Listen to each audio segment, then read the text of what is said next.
Pros and cons of Amazon's new game streaming service, Luna. Let's start with the pros. The biggest one, of course, is the price. With the price of only $6 a month, Luna kind of feels like a no-brainer. For comparison, that's only $1 more a month than Apple Arcade, and Luna actually gives you access to mainstream titles from major game developers. Amazon is releasing their own designated Luna controller for $49.99, but this is totally optional since as soon as you subscribe to Luna, you can immediately start playing with any Bluetooth controller, even a PS4 controller, or you can even use your keyboard and mouse on a PC or Mac. I opted for the controller so I could try it out. Out of the box, it feels like a pretty nice high quality controller. To me, the design feels modern. I like the purple accents. If you're being really nitpicky, it does have a little bit of a plastic or cheap feel, considering it costs about as much as a PlayStation or Xbox controller. But the main thing you're actually paying for here is the Luna controller's Wi-Fi capability, which supposedly makes your input lag virtually non-existent. And in my experience, I don't think I really noticed any input lag, but I also didn't really notice any on my PS4 controller either. The next big pro you'll notice is the Luma home screen app. The Luma app has a delightfully clean and simple layout, and it's quick and snappy to browse and click through. Perhaps the most important pro of Luna is the quality of the games available here. As somebody who's played most of these games already, I found the library pretty impressive, albeit a bit small for the time being. One last pro I wanted to mention before we jump over to the cons is that while playing on my phone, I experimented with turning the Wi-Fi on my phone off. And while there was a little bit of a quality dip, specifically in the resolution, I was pretty impressed to see that the game still ran really well and was definitely playable just using my phone's data. Alright, now let's get into the cons. While I mostly like the controller, it does feel a little bit smaller in my hands than my PlayStation 4 controller does.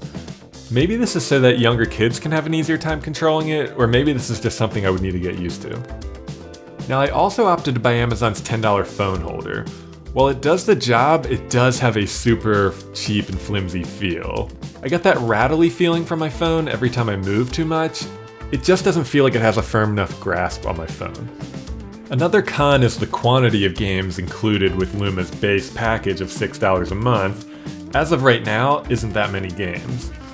Hopefully they'll be adding more games month to month in the future, but based off the Ubisoft channel that they're currently offering for an additional $15 a month, it seems like they're setting up the groundwork to have a sort of channel system in the future where you'll pay for the game companies that you want to be playing. Like I could see them having a Bethesda channel for $10 a month, or a Blizzard channel for $8 a month, and all this stuff would add up to be a pretty big monthly fee that you're paying. But it also just overcomplicates how the service is offered. I think most people would probably like to pay a higher fee for Luna a month and just know that they're getting all the games available from all developers. Lastly, and this is the most important con and probably what most people are concerned about when they hear about game streaming services like Luna, is the reliability of the stream. The first place I tried Luna on was my iMac, and despite having really quick internet access on this computer, I was really surprised that I constantly got these network errors, and games ran with enough lag that they were basically unplayable.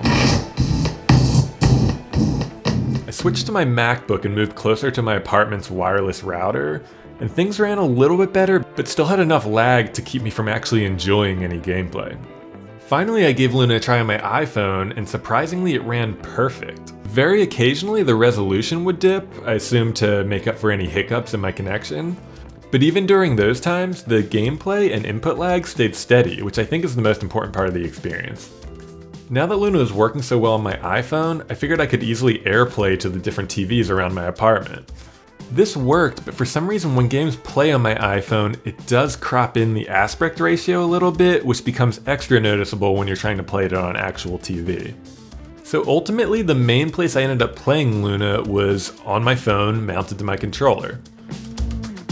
I do want to just mention one other unexpected con of playing video games this way, is that a lot of these big video games are meant to be played on big TVs, so the way they incorporate fonts and titles into the games is more subtle and small.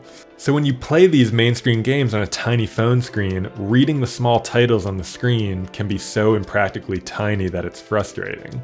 And especially during more exciting moments of gameplay, like during combat and Ghost Recon, I found myself just ignoring these on-screen prompts altogether. Overall, despite all these cons, I was still impressed with Luna's ambitious offering. And I do see video game streaming services as the future of the gaming industry, even if it's not taking off for another couple years as 5G rolls out and other technological advances happen.